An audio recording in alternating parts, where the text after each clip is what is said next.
Today we're in Oklahoma City and we're here at the National Cowboy and Western Heritage Museum. Sounds pretty interesting. I've driven past here before but haven't checked it out, so let's go in and see what it's all about.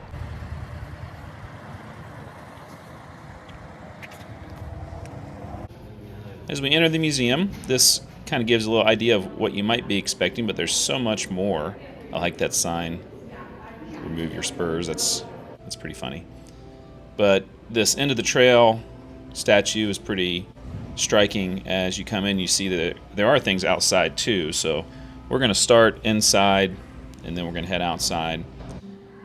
Once you walk in, right to the left, there's a couple of presidents here. There's Abe Lincoln and Ronald Reagan. You know, Lincoln was president when, things were really expanding into the West, and Ronald Reagan has a history of making movies. There's a old Wells Fargo stagecoach, and we start the main part of the museum, is Finding Your West, and this is a very, I guess they call it immersive section. So you're definitely using some new technologies than you would see at a lot of museums.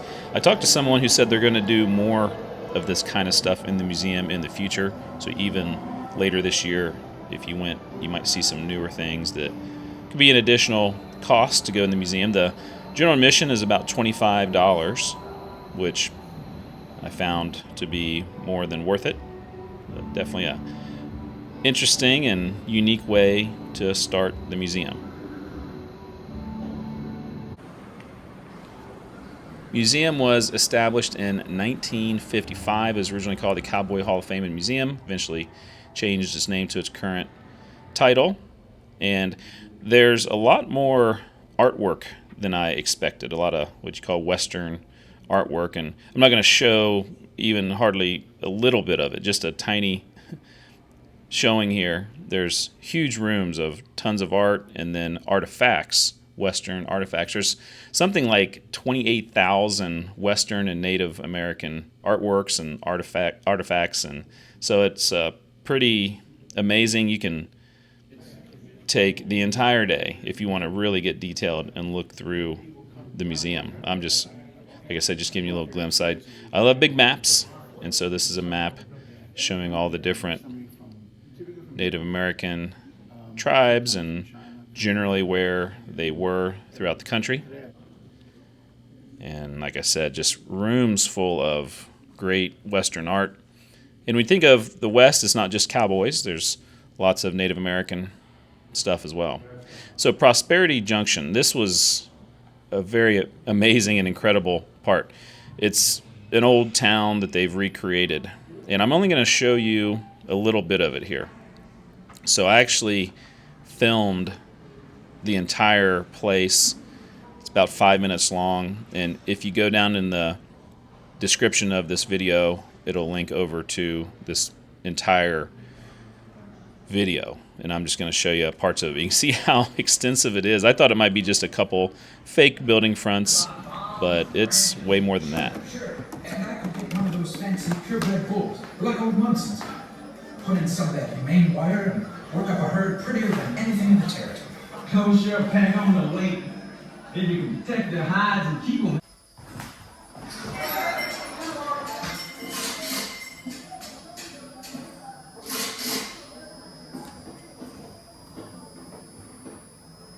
Good morning, ma'am. I've come to see about a loan.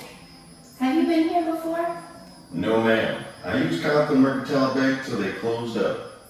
I'm not a cattleman like the sign says, just a dirt farmer. You didn't do as much. And we're ready for.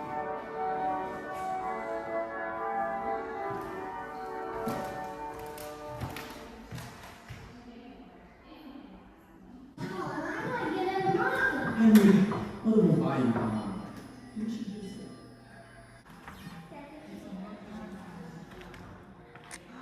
Like I said, if you want to see more, check out the video description.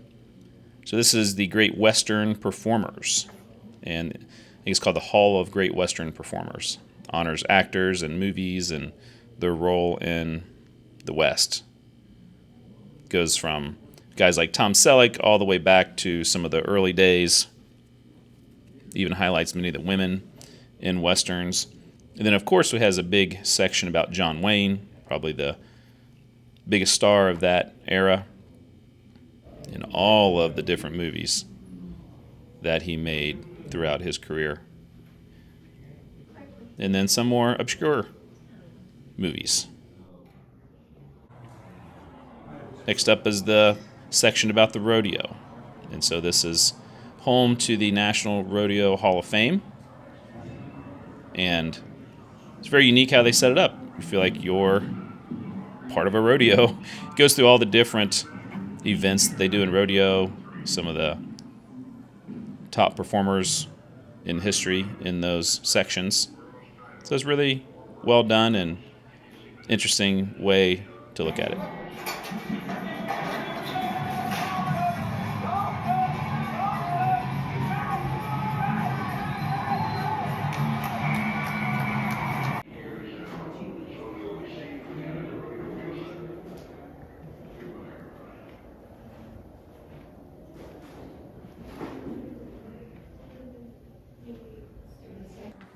They have a big room here about the military in the West, which was a significant part of the West. If you've watched my channel, you've seen me go to different forts and different historical places where the military would have been a big part of that. So then we head outside.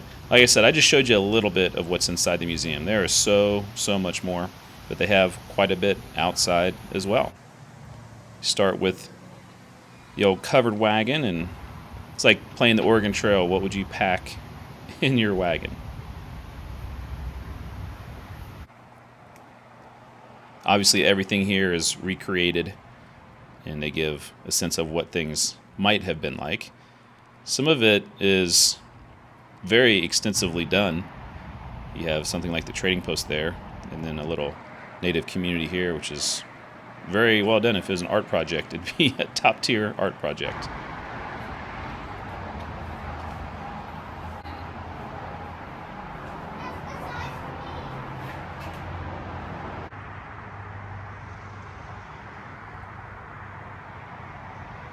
One of my favorite things is how they gave examples of different tribes' living quarters and meeting quarters. They had them all kind of in a grouping out here, and I thought that was a nice touch.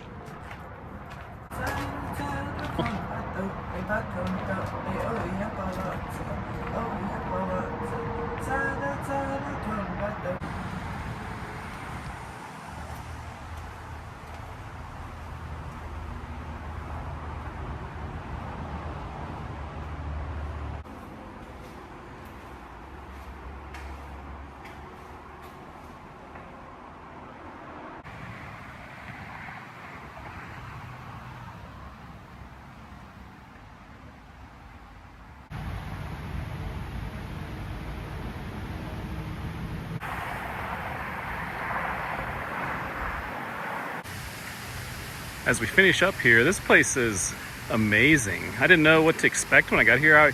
You think of the Cowboy Museum, you think of the Wild West, and certainly the Wild West is represented in this museum, but there's so much more to it. Lots of Native American history and culture, things about television and movies, and man, it's really well done. Couldn't be more happy to have visited, and I certainly would recommend anyone else to visit too.